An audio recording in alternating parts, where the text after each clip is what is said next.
It's just about 19 minutes after the hour of 7 o'clock on this Thursday morning. You're on the Now Morning Show. Now, we're actually going to be talking about toxic relationships in this segment because there has been an increase in the number of gender-based violence and domestic violence incidents. And we thought it important to discuss some of these toxic relationships, especially what it could look like and some of those red flags and what to do if you're ever in a similar situation. So here to talk more about this is the counseling psychologist at Enrich Life, Mrs. Rhonda Thompson Benjamin. Mrs. Thompson Benjamin, good morning. Thank you so much for joining us on Now. Good morning. Thank you so much for having me. Now, I mean, first of all, toxic relationship, right? We hear this thing, everybody toxic, you toxic, everybody toxic. But is there such a thing as a toxic relationship? And what does that look like? Well, when we speak about toxic relationships, we are really referring to a pattern of behaviors in relationships that can be harmful or abusive to one or even both parties in the relationships. Toxic relationships are marked by feelings of unhappiness, feeling misunderstood, demeaned, or attacked. And these negative patterns can be in various ways, and they can be physical, emotional, sexual, and even financial. So if you have feelings of unhappiness, you feel misunderstood in a relationship or even attacked, you may be in a toxic relationship. Mm-hmm. And is it as common as it appears to be?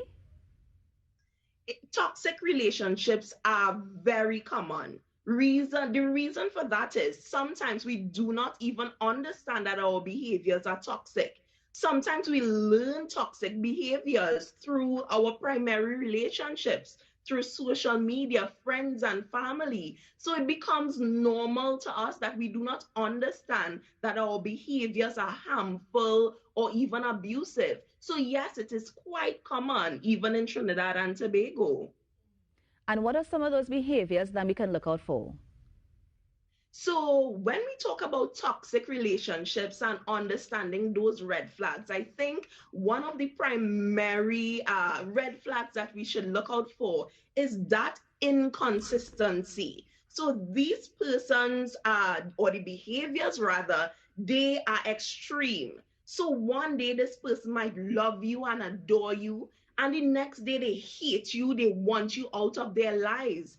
And of course, the aggression, even being passive aggressive, that is one that we do not normally talk about, but not being assertive in terms of your wants and needs. And of course, maybe talking behind your partner's back. All of those things are red flags. Those attention seeking behaviors, and they tend to be manipulative as well, just to get your attention. That can involve dramatic reactions as well. So if that person feels as though they are being ignored, they can display these dramatic reactions. Lack of empathy is one that we should always look out for. So if you are saying, listen, I went to work today and I had a rough day with my supervisor, she said this or he said that, and that person is like, get over it, that is life. Yeah, you fell down, and you want to share that experience with your wife, your girlfriend, your boyfriend, and that person says, okay, and so what? People fall down regularly. Get up, just go to the hospital and deal with your wounds. Yeah. So that lack of empathy is something that we should really focus on. Jealousy is another one that we should look out for. Yeah. Even in our intimate relationships. When we think about toxic behaviors, sometimes we only focus on what that person is doing and sometimes not on the reason behind it. And usually toxic behaviors derive from insecure attachments or insecure relationships and that fear of abandonment. So for this person, you might be doing good, you may get another job, you would have started a business, and because that person is insecure, they may become jealous of you, jealous of your success, jealous of how beautiful you are. And all of these things that sometimes we do not pay particular attention to, but those are red flags. So they would discourage your growth from time to time. They can also be clingy. Remember, they fear abandonment. So they want to know where you are all the time. They want you to hug and kiss and have public display of affection all the time because they fear that you would leave because they feel as though that they are not good enough. Now, Yeah. Mrs. Benjamin, Um. Now, Mrs. Yes. Benjamin, some of these behaviors that you are identifying are very concerning. But then I'm Yes. realizing that in society, it's almost as if we're making a joke of it. I mean, people are making fun of the fact that they're in a toxic relationship and they're glamorizing this. I mean, what are your thoughts on this? I mean, this is something that is cultural. I think with social media and us having such access to social media, there is a mix of values. Of course, we receive different thoughts online. And because of this, because of the movies that we look at some to time, we have become desensitized to these behaviors. And of course, we may not see the immediate effects now. Well, of course, we have gender based violence happening in Trinidad. But if we do not pay particular attention to these things, of course, in the next 2 years, in the next 3 years, we would have a crisis at hand.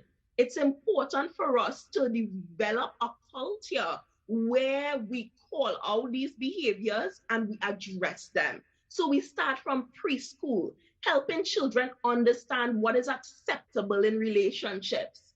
We start from there. How would you, when you get older, when you have a family, how would you treat with your wife? How would you treat with your husband? Those things that we laugh about, and I know in Trinidad, everything is humorous, but we have to understand that even though we laugh at it, we are still dealing with the consequences in our society. So we have to pay particular attention to that and be able to address these issues, not sharing those videos, yeah? Not sharing those songs that promote gender based violence. If we want Trinidad and Tobago to become a safe place. Mm-hmm. And Mrs. Benjamin, I mean, sometimes we can always see the faults in other people, but we don't see the faults in ourselves. So how do we identify those toxic behaviors that we have? And then how can we begin on a path to kind of rid ourselves of those kind of behaviors? Yes. So the first thing you would want to do is to really become aware of your wants and needs. Yeah. And as I said before, toxic behaviors usually come from a place of insecurity or fear of abandonment. So what do you need? What do you desire? Not only from a partner, but from yourself. So become aware of those wants and needs and then reflect on times where maybe you have been mistreated. Also, reflect on times where you felt ashamed or guilty of losing control of your behaviors and really behaving in toxic ways. So, you have to be able to identify those specific behaviors in order to address them. You also want to give yourself some empathy because it may have been developed as a survival response, maybe even in early childhood, to protect yourself. As we say, protect your heart. So there's this wall that you may have built up. And now you no longer need this wall. Maybe you are an adult now and you can create a safe environment for yourself. But because of what you have experienced in the past, this defense mechanism is still there. So give yourself some empathy, understand that this is something that you needed prior, and also begin working on those behaviors. How can you do this? Start by doing some research, yeah? Do some reading, and of course, seek counseling so that you would be able to explore those underlying concerns to help you to be able to resolve these toxic behaviors and allow others to hold you accountable as well. Now, Mrs. Benjamin, I know that the obvious response is always, of course, seek counseling. But for those who can't afford counseling, I mean, is there anything in the interim that they can do to address these types of behavior? Of course, it's important that we reuse the resources that are at hand. Yeah.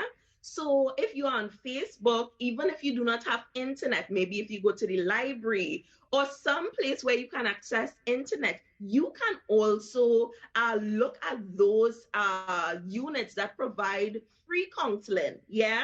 Sometimes it's so easy. Sometimes you just have to have your phone now and you would be able to have access to counseling. There is also the domestic violence unit that you can call, and that is 800 SAVE, 800-7283.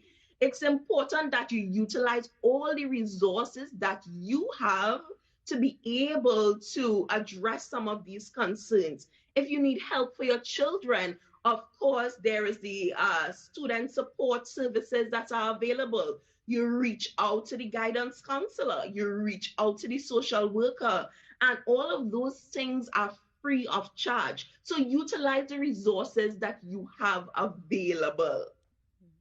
Now, as you mentioned, reaching out and calling the numbers as well. I mean, there's a conversation to be had about secrecy and privacy. I mean, where do you draw the line between these two concepts? Okay, so when we are talking about secrecy and privacy, of course, there are things that that occur in relationships that you want to keep private. Yeah, you want to keep private. Why? Because it makes you feel vulnerable. Of course, if it's a issue of physical abuse, you want to keep that private or secret rather. But when you need help in relationships, of course, you would have to be vulnerable and willing to be share some of those incidences. Because if you do not know, if others do not know that this is something that is happening, you would not be able to receive the support that you need. Yeah. So it's important now that you share what is happening to close family members and friends so that they would, and even professionals as well, so they would be guided. They can come up with maybe an emergency plan to assist you even in these situations. And Mrs. Benjamin, finally, I mean, when you realize that you're in a toxic relationship and it's time to leave, how do you safely leave that relationship without harming you, and especially if children are involved?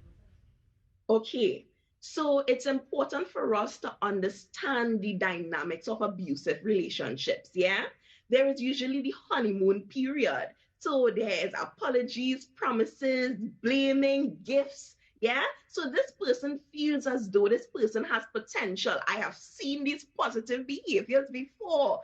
Yeah, and I know that they can get better, but this is just the cycle of abuse. So after the honeymoon period, there is tension and, of course, the explosion. So understanding this can really help others help you while leaving a relationship. So you really want to build that support system. You need persons who would help you to remain with your decisions. Remember, these experiences would feel as if you are leaving a perfectly healthy relationship.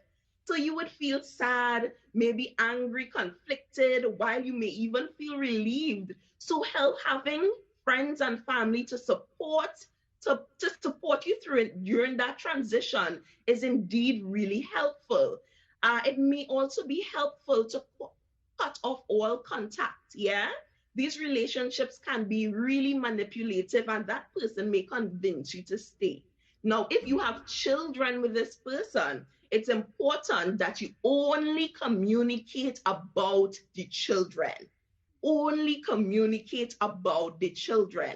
Because when we start to talk about, remember when we went on a vacation, you would have those emotions and you can enter into that relationship again. So it's important to cut off contact or elements of those contacts. Yeah. Yeah. You will need to seek support from a therapist and to create a detailed plan. Now, sometimes if you do not have, the economic stability to leave, you may need to educate yourself or gain some skill that would help you to really, have those resources that would help you to be stable. So think about housing, education. Of course, I would have mentioned the gender-based violence unit. They have access to housing, counseling, and all of those things are free of charge. So reach out to them. It's called a breakup because there is something broken. Remember this, create a plan and stick to your plan.